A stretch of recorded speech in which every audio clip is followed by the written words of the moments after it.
नमस्कार, मैं doctor Anita Kawadia, associate professor history, Meera girls college Udaipur. आज हम प्रथम वर्ष इतिहास के पेपर फर्स्ट के अंतर्गत प्रागैतिहासिक शिकारी संग्राहक भाग 2 ये पढ़ेंगे। इसके अंतर्गत आज हम जो प्रागैतिहासिक युग का विभाजन हमने किया था, पूरा पाषाण युग, उस पूरा पाषाण युग में हमने पूर्व पूरा पाषाण युग को अभी तक समझा था।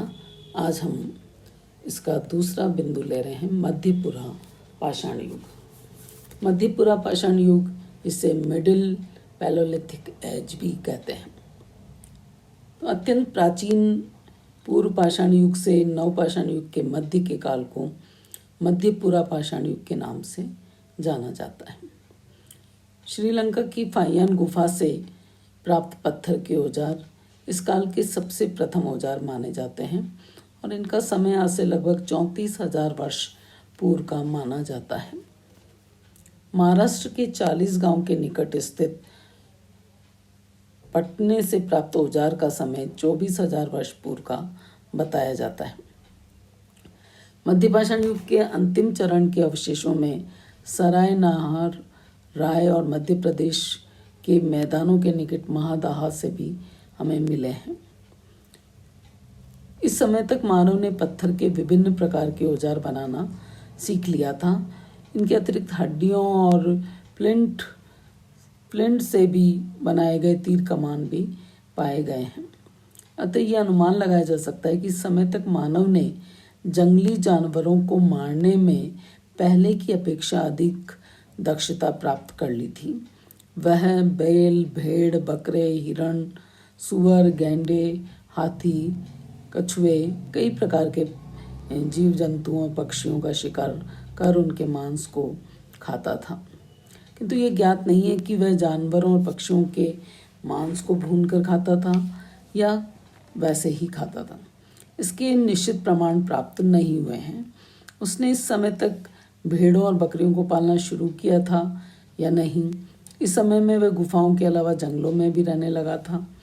यद्यपि वह बीजों को संग्रहित करने लगा था, किंतु शायद इस समय तक वह उनका प्रयोग पौधों को उगाने के लिए करना नहीं जानता था। तो इस समय में वह शायद जानवरों की खाल को अपने शरीर के कुछ भागों को ढकने के लिए काम में लाने लगा था। उसने अभी तक कपड़े बुनना बनाना नहीं सीखा था। हड्डियों से बने गले के हार महादाह में मिलते हैं और इनका प्रयोग स्त्रियां करती थी।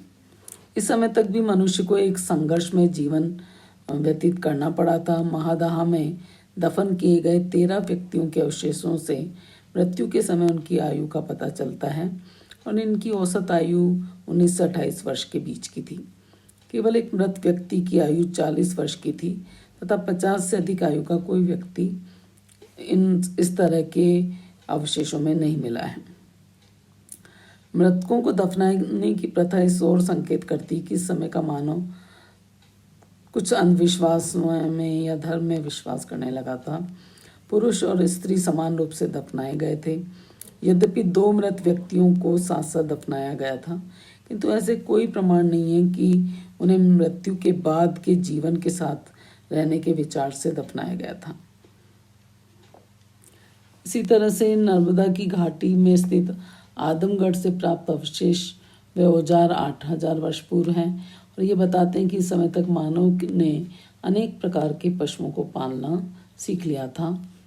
वह कुत्ता, भेड़, गाय, सुअर को पालने लगा था। इसके अतिरिक्त हिरण को भी वो पालने लगा था और इस समय तक उसने कुछ मिट्टी के बर्तन बनाने सीख लिए थे और वह भी गुफाओं में ही रहता था और गुफाओं में चित्र अंकित करता रहता था।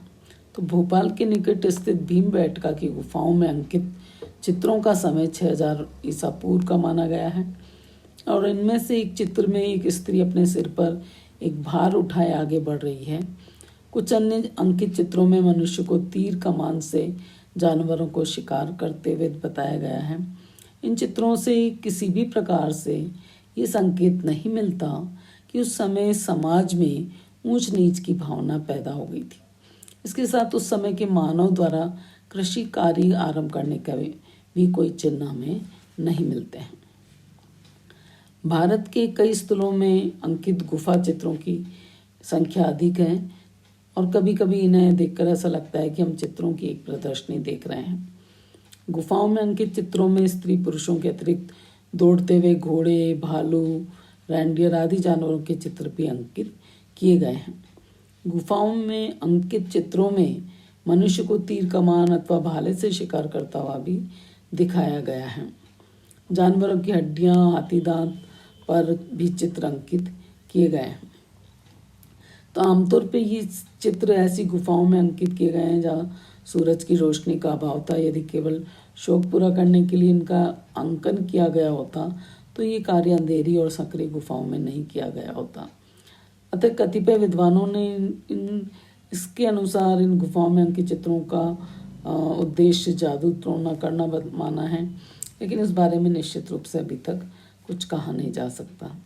जहाँ तक जानवरों के शिकार के दृश्यों का संबंध है, ये माना जा सकता है कि मध्य पुरापाषाण युग के मानव के जीवन में भोजन के लिए शिकार का अत्यंत महत्व था। अतः उसने ऐसे चित्र अंकित किए होंगे। इसके अतिरिक्त शिकार से संबंधित चित्रों में कुछ चित्र ऐसे भी हैं जहाँ जानवरों के शरीर को भाले से छेदा गया और ऐसा प्रतीत होता है कि ऐसे चित्रों से मानव ये बताना चाहता है कि वह पशुओं से अधिक शक्तिशाली है। उत्तर पुरापाषाण काल, इसमें यूरोप और अफ्रीका में इस काल की संस्कृति की कुछ विशेषताएं अलग अलग रूप में मिलती हैं, कुछ मिले जुले रूप भी मिलते हैं। इनमें पहला है कि उपकरण बनाने की मुख्य सामग्री लंबे स्थूल पाषाण फलक थे। उपकरणों में तक्षणी खुरचनी की प्रतिशत मात्रा अधिक है। सरल फलकों के किनारों का तेज और खुंडा बनाने के लिए उनकी घिसाई भी की जाती थी। इसमें अस्थि उपकरणों की भूमिका महत्वपूर्ण है। इनमें कुछ अलंकृत छड़े, मत्स्य भाले, नोकदार सुइयां और नोकदार भाले भी शामिल हैं। नक्काशी और चित्रकारी व्यापक रूप में देखने को मिलती है। भारत में इस काल की संस्कृति के अवशेष इलाहाबाद की बेलन घाटी में मिले हैं। इनसे उत्तर पुरापाषाण काल से मध्य पाषाण काल की ओर संक्रमण का प्रमाण मिलता है। आंध्र प्रदेश के रैनीगुंटा में फलकों और तक्षणियों का एक और विशाल संग्रह मिला है औजारों का। तो इसी प्रदेश में कई अस्थि उपकरण भी मिले हैं। कर्नाटक के शोलापुर और बीजापुर जिलों में इस काल के अनेक स्थल खोजे गए हैं और मध्य प्रदेश में भी बागों, बेलन की घाटियों में भी इस काल के औजार प्राप्त हुए हैं। तो पूर्व पुरापाषाण और मध्य पुरापाषाण युग में किस तरह के हमें चित्र मिलते हैं। तो ऐसा प्रतीत होता है कि मनुष्य स्वभाव से कला प्रेमी रहा है। पुरापाषाण युग, विशेषकर मध्य पुरापाषाण युग में जब वो अंतिम चरण में चल रहा था तो विश्व के अनेक भागों में मनुष्य ने गुफाओं की छतों और दीवारों पर चित्र अंकित करना आरंभ कर दिया था। स्पेन, फ्रांस, इटली, यहाँ की अनेक प्राचीन गुफाओं से इस काल के मानव द्वारा अंकित चित्र मिलते हैं। गुफा चित्रों से मानव का सौंदर्य के प्रति प्रेम की भावना का आभास मिलता है। दैनिक जीवन में काम में आने वाली वस्तुएं तथा उपकरणों पर अंकित चित्रों और हाथी दांत, हड्डियां, पत्थरों आदि से निर्मित गले के हार, अन्य आभूषणों से ये ज्ञात होता है कि मानव आरंभ से ही सौंदर्य प्रेमी रहा था।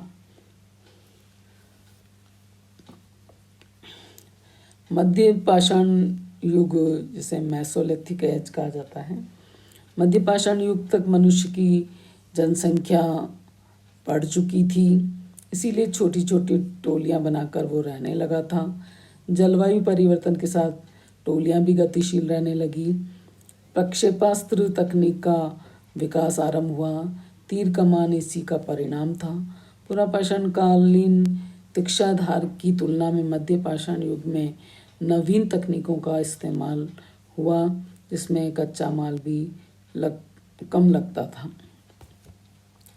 मध्य पाषाणकालीन उपकरण में हमें बैग्ड ब्लेड,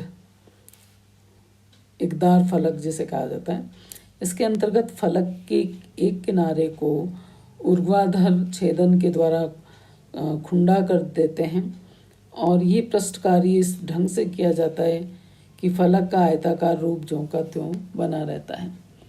दूसरा है वेधनी या पॉइंट, ऐसा फलक जिसे तिकोना तोड़ा जाता है और फिर एक या दोनों ढलवा किनारों के साथ साथ नुकीले सिरे की ओर घिसकर पैना किया जाता था। अर्धचंद्राकार या आयताकार फलक को लेकर उसके तीक्ष्ण किनारे को अर्धवृत्ताकार रूप में खुंडा कर दिया जाता था और एक समलंब ऐसा फलक जिसको समलंब रूप में तोड़ा जाता था, फिर एक से अधिक किनारों पर इसे खुंडा कर दिया जाता था। तो मध्य पाषाणकालीन जो जानकारी हमें मिलती है उसमें 1970 से 74 के दौरान गंगा के मैदान में मध्य पाषाणकालीन संस्कृति की खोज से भारतीय प्रागैतिहासिक क्षेत्र में नवीन एवं महत्वपूर्ण तथ्य हमें सामने आए हैं। प्रमुख मध्य पाषाणकालीन स्थल हैं पश्चिमी बंगाल में वीरभानपुर, गुजरात में लंगनज, तमिलनाडु में टेरी समूह। इन सब की कोई निश्चित तिथि की पुष्टि नहीं हो पाई है। मध्य प्रदेश के आदमगढ़ और राजस्थान के बागोड़ से प्राप्त प्रतिलब्धियां जो भी फाइंड्स, उसकी तिथि मध्य पाषाण काल निर्धारित की गई है। वीरभानपुर से प्राप्त उपकरण अधिकांशतः शल्कों और लघु क्रीडों से बने हैं। लंगनज में 200 से ज़्यादा स्थल दृढ़ीकृत बालूका स्तूपों पर फैले हुए मिले हैं। इसके अतिरिक्त कुछ स्थलीय प्रस्तर खंड, मुद्रिका प्रस्तर भी मिले हैं जिनके केंद्र में छिद्र होते थे। उन छिद्रों में लकड़ी की लंबी छड़ी घुसाकर कंदमूल को सरलता पूर्वक काटा जाता था। पशु अस्थियां भी प्राप्त हुई है जो कछुआ, हरिण, भैंस, नीलगाय होने का संकेत करती हैं। आदमगढ़ की मध्य पाषाणकालीन प्रावस्था की तिथि रेडियो कार्बन पद्धति से निर्धारित की गई है और जिसमें एक तिथि 7240 अद्यपूर्व, दूसरी तिथि 2845 अद्यपूर्व है। ऐसे में किसी निश्चित तिथि के संबंध में निष्कर्ष नहीं निकाला जा सकता। ये संस्कृति सक्रिय आखेटक समूह से संबंध रखती है जहाँ जीव जंतुओं की लगभग 14 भिन्न भिन्न जातियों की पहचान की गई है। तो इलाहाबाद से प्राप्त प्रतापगढ़ जिले में सराय नाहर, राय और महादा नामक ऐसे स्थल प्राप्त हुए हैं जिनकी रेडियो कार्बन विधि से तिथि ईसा पूर्व 8395 निर्धारित की गई है और ये भारत के सबसे प्राचीन ज्ञात मध्य पाषाणकालीन स्थल हैं। मध्य पाषाणकालीन गुफा चित्रकारी भी प्राप्त हुई है। विंध्याचल के शिलाश्रय और गुफाओं में अनेक ऐसे प्रागैतिहासिक चित्र मिले हैं जिनमें आखेट, नृत्य और युद्ध की गतिविधियों को प्रदर्शित किया गया है।